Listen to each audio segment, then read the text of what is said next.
أما أبسو سنتي هاركة وادي أبسو كاوي ولتهيني توادي بيختامي وانغو تكيرو أني وبي واننغو تنبيك أتي كيرونيس وانغو تبيك وانغو نمو ولينغو ناجت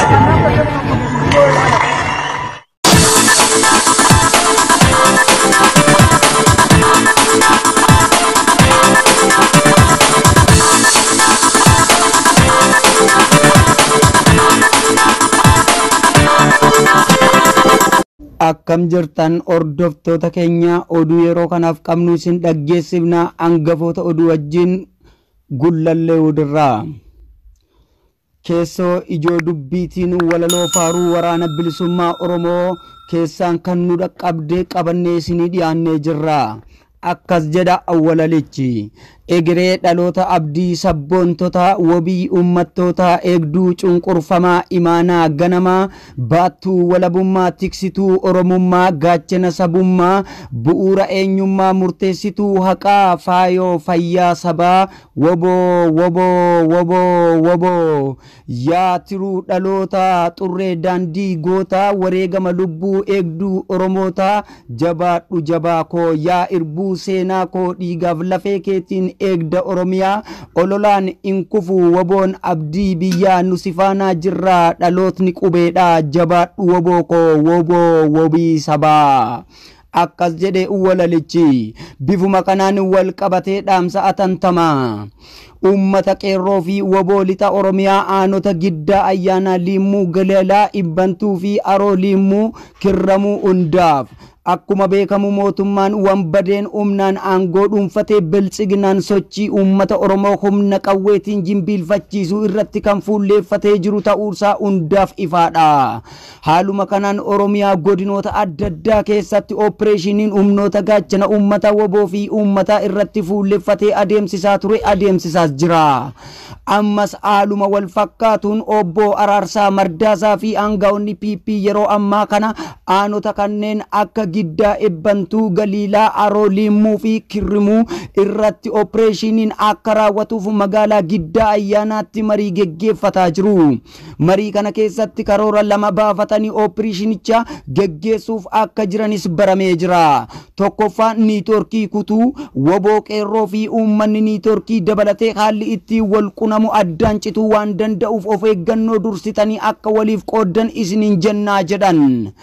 Lammaffaan maqaa gandoota diigamanii deebisanii gad dhaaban jechuudhaan kaadrootiin ganda gandatti facaasanii akka isaan hojii basaasummaa hojjetan taasisuudha. Asirratti qeerroo jajjabaa fi namoota sirna kana hin deeggarre kaadireen gaafa saaxiltu waraana PP immoo maqaa olaantummaa seeraa jedhuun uummata nagaa dha'uu fi karoora isaanii baafatanidha. Kaadiroota kana akka eegumsaatti milishoota sadi waliin ramadaniiru waan ta'eef caasaan basaasaa kana hubachuunis ummata keenya irrakkisnu ummanni keenya kana hubattanii kaadiroota kana irraa akka of qusattan cimsinee isin beeksifnaa jedhan. Haaluma kanaan guyyaa kaleessaa galgala aanaa ibbantuu magaalaa Qeelloo keessaa humnoonni waraanaa PP konkolaataa 8 seenanii jiru. Kanas dursitanii wal hubachiisuu qabdu injifannoon ummata Oromootiif. Gootichi waraana bilisummaa Oromoon woboo ABO wajjin wal ta'ee zoonii kibbaa godina Gujii lamaan keessatti tankaarfii diinaa irratti fudhateen walumaa galatti diina irraa 99 ol ajjeesuun 132 ol ammoo madoo adabuun ajaja woboon zoonii kibbaa ibse. Gootichi waraana bilisummaa Oromoo woboon waraana mootummaa shiftaa yakka suukaneessaa fi ajjeechaaf reebicha ummata Oromoo irratti raawwachiisaa jira. Waraana humna addaa ofiitiin jettuun 60 fi milishoonota 40 magaalaa jiddollaa qubsiisee ol gondoota Oromoo ijoollee dubaraa 6 ganna 10 takka hanga 16 mana kidaa jiddollaatti woboo jaallattuu fi deeggartuun hidhaniin yakka gudeeddii irratti raawwatee fi ijoollee dhiiraa 6 ganna 14 hanga 17 gocha faallaa uumaa irratti raawwataniin humni badii fi mindeeffame kunis manaas qabeenyaas ummata irratti gubuu loon irra qalatu reebicha ummata Oromoo ganda balbalaa fi jiddollaa irratti gocha suukaneessaa raawwataa akka tures ibsame. Kanaafuu irree fi gaachanni uummata Oromoo waboon sadaasa 25,2020 kaampii magaalaa jiddollaa seenuun barii sa'a 11 walakkaa irratti tankaarfii fudhateen diina kana guutumaan guututti kan daaresse yoo ta'u, diina kaampii keessa jiru hedduu ajjeesee danuu madoon adabuun ajajaa waraana bilisummaa Oromoo zoonii kibbaa ibse.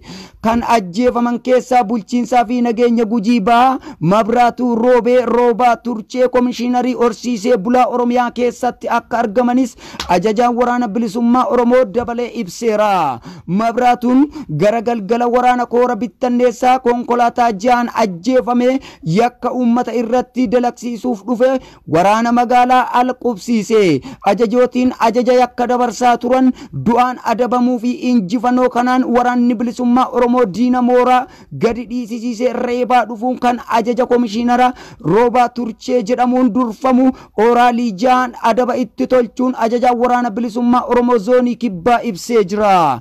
Waraanni bilisummaa Oromoo fi humna badii kana gidduu lola geggeeffameen hanga ganama sa'a 8 hanga sa'a 2tti akka lakkoofsa Itoophiyaatti lola jabaan adeemaa tureen diina irratti aleellaa waraana bilisummaa Oromoo fudhatameen dhukaasa sa'a 3 deemaa ture weerartuu 70 ajjeesee 90 ammoo madeessuun ajajaa waraana bilisummaa Oromoo zoonii kibbaa ibsee jira.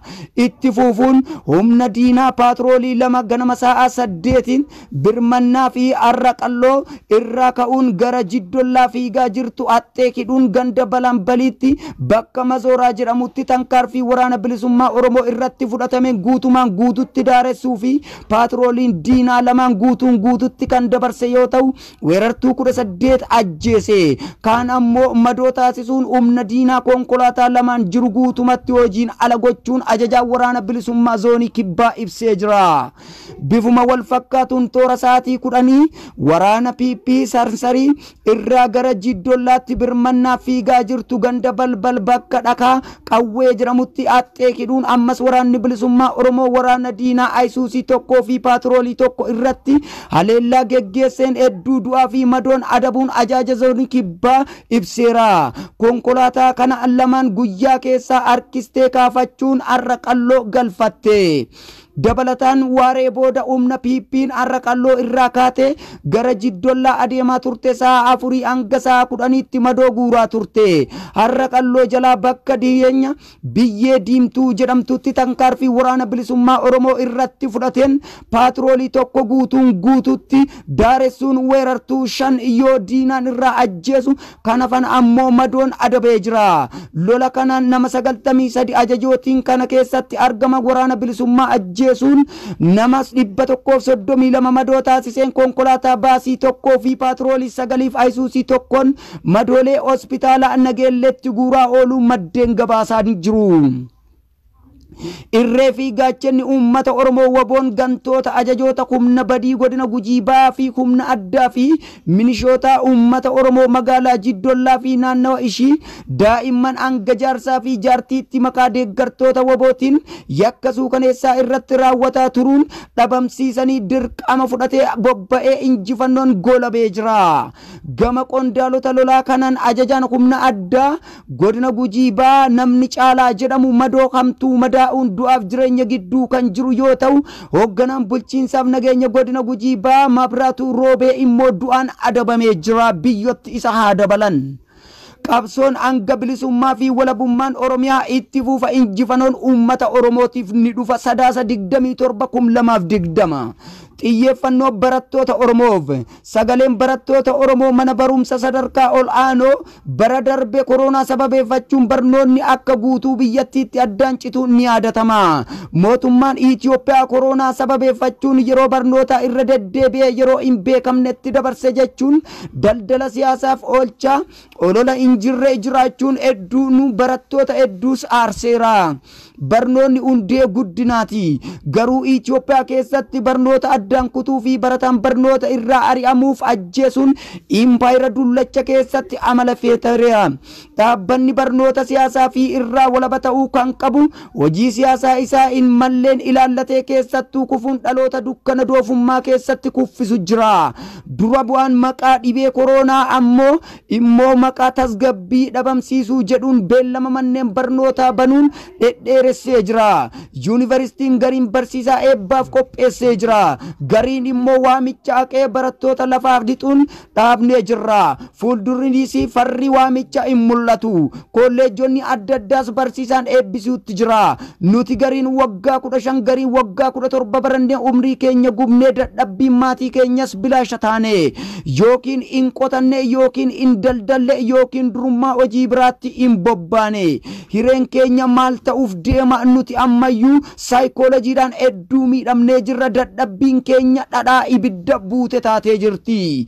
Bifuma kanaan wal qabatee Harargee magaalaa Awadaay keessatti warreen uummata irratti yakka suukaneessaa raawwachiisaa jiran akka jiraattonni magaalichaa fi naanna'ichaa himatanitti qeerroon Awadaay kan ajjeesisaa jiru namoota armaan gadiiti. Keessa beektota irraa kan arganne tokkoffaan kantiibaa magaalaa Awadaay obbo Abdulaziz Muhammad Abdii, lammaffaan Moosisaan itti gaafatamaa nageenya magaalaa Awadaay dhalootaan Wallaggaa kan ta'edha. Sadaffaan Usmaan itti aanaa nageenya magaalaa Awadaay dhalootaan Malaalaa Balloo kan ta'e Shaamee Alii Said kan jedhamudha. Dhumaatii dargaggoota nagaa Awadaay fi dararaa jiraattota magaalaa Awadaay irratti raawwatamuuf isaan kunneen itti gaafatamoodha. Qaruuteen qeerroo bilisummaa Oromoo magaalaa Awadaay irraa nu raqqabsiise. Hordoftoota keenya qophii hanga ammaatti qabannee kan isin biraan geenya icciitii keessa beektotaan ifaan walaba taate biyyarraa kan arganne amma xumura qophii keenyaatti nu faana kan turtaniif guddaa maqaa Oromootiin galatoomaa. Odeeffannoo qophii biraatiin hanga walitti deebinutti oraa oolaa.